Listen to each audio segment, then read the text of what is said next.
Junge Ärzte und Ärztinnen in der Schweiz dürfen für Monate nicht selbstständig arbeiten. Ja, das bedeutet in erster Linie mal einfach einen grossen Frust, weil sie rechnen ja eigentlich damit, dass sie innerhalb von 3 Monaten den Titel bekommen, wo sie eigentlich 6 Jahre darauf gearbeitet haben. Trotz erfolgreich abgeschlossener Ausbildung und Ärztemangel braucht die Überprüfung von so einem Facharzttitel aktuell über ein halbes Jahr. Das, weil die Stelle, die prüft und rausgibt, massiv überlastet ist. Und was der Bundesrat machen will, zu dem komme ich nachher. 2500 Leute warten gerade auf ihr Diplom und dass sie endlich als Facharzt oder Ärztin arbeiten, zum Beispiel als Orthopäd oder Hausärztin. Jetzt müssen sie aber nach diesen 6 Jahren Studium und 5 bis 6 Jahren Assistenzzeit nochmal 7 bis sogar 10 Monate warten. Und was das jetzt genau für die Betroffenen heisst, haben wir den Verband gefragt, der Assistenzärzte und Ärztinnen vertritt. Ja, ein Teil kann sicher als Oberarzt IV arbeiten, Oberarzt in Vertretung. Das heisst, sie arbeiten eigentlich als Oberarzt oder Oberärztin, aber sie kommen einfach weniger Lohn über. Und dann gibt es einen Teil, der einfach die Weiterbildungsphase verlängert, der weiterarbeitet als Assistenzärztin oder Arzt und dann halt entsprechend auch weniger verdient.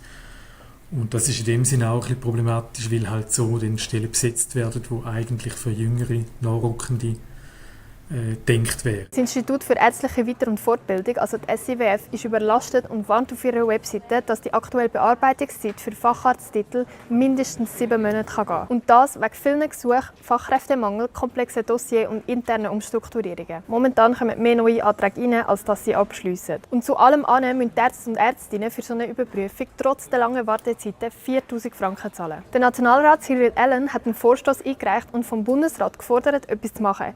Der Bundesrat schreibt zudem, der Bundesrat verfügt jedoch nicht über die gesetzlichen Grundlagen, um beim SIWF kürzere Fristen einzufordern. Er erachtet es auch nicht als sinnvoll, solche neue Grundlagen zu schaffen. Außerdem hat die SIWF schon Massnahmen eingeführt. Sie haben zum Beispiel mehr Leute eingestellt, neue Schulungen eingeführt und den Prozess verbessert. Und ab Februar 2026 sollte so eine Bearbeitung innerhalb von 90 Tagen wieder eingehalten werden. Wer trifft es bei dir im Umfeld?